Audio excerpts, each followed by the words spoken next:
Welcome back to the WBBZ studios. And everybody tonight in the audience got a D3 Nation wristband. And to explain more on that and to get questions from our studio audience, we have from 97 Rock, DJ Dave Jickster's in the house. Hey, thank you so much, Bob. I have some studio audience members, and what's your name? My name's Scott. Where are you from, Scott? North Tonawanda. You have a question for Freddie? Yeah, I want to know, how does it feel to be called on in overtime with all the talent at running back for this team, that you were the guy they called on when they wanted the job to get done? Oh man, I was extremely, proud of that. When you have the coaches have the faith in you to call your number in a situation like that, and to be able to go out and deliver is something that, I think I was more proud of. So it says a lot, and I want to continue to, prove those guys right when they give me those situations to take advantage of. And that was a 37-yard play, right? It's 38. Oh, was it 38? I think it was 38. You would have been in the end zone. It's 38. Was it 38? 39 would have been in the 39? Trust me, I heard about it all day. That's Look at on my fantasy team, you got credit for 37 yards. That's they shorted you a yard. Well, then I got to get another point. Okay, Dave, go ahead. All right, thanks for joining us here. What's your name? Tom. Where are you from? Kenmore. All right, you have a question for Freddie. What is it?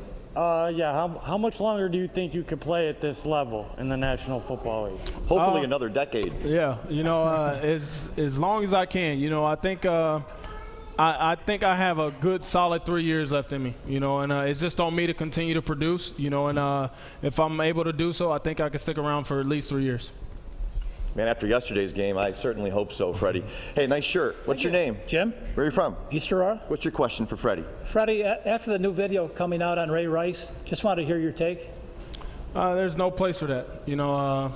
Ray is somebody that I've talked to, and have had a relationship with, for 3-4 years now, but there's just no place for that, and it's an unfortunate situation for him to be in. And, I'm hoping that, after everything that went down today, it's something he can learn from and try and better himself as a person, and I'm sure he will.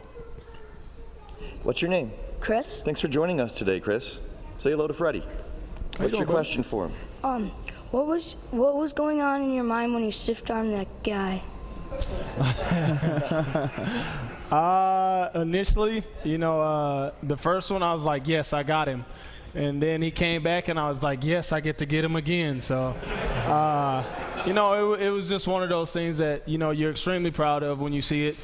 You make a play like that to give you an opportunity to win the game. And that's probably what I was more thinking about more than anything, was that I gave us an opportunity to win the game. And I thought I had scored a touchdown, and I got shorted. And well, Aaron's a free safety. Why don't you demonstrate on Aaron? I do every day at practice. How do you think I got so well at doing it from this guy right here? If I could pull up tape right now, it'd be totally opposite what you just said. Different story, huh? Hey, Freddie, I have a few questions for you. One, yesterday the offense looked fantastic, and through preseason, it looked like the starting offense was struggling, night and day difference. Is that a planned thing? I mean, obviously you don't want to show too many things, but the offense looked incredible yesterday. Yeah, it's one of those things where during the preseason, you go into a game with a very vanilla playbook. You saw some of the situations we were in. We had 3 guys in the backfield. We had CJ and I both on the field at the same time. That's a bunch of things that you wouldn't do in the preseason. So there's still more to come. Nate is a guy that's going to do everything he can to come up with different ways to get everybody on the field touches and move guys around. And that was just, the way he was able to do that yesterday.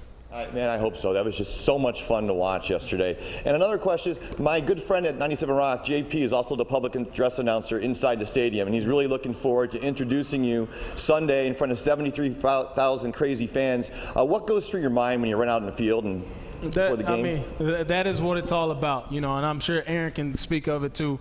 When you hear your name called and you run out and you got that many people screaming and are excited for a game.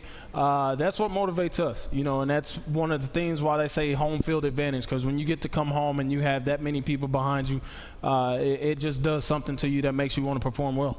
Okay, 30 seconds. Explain D3 Nation.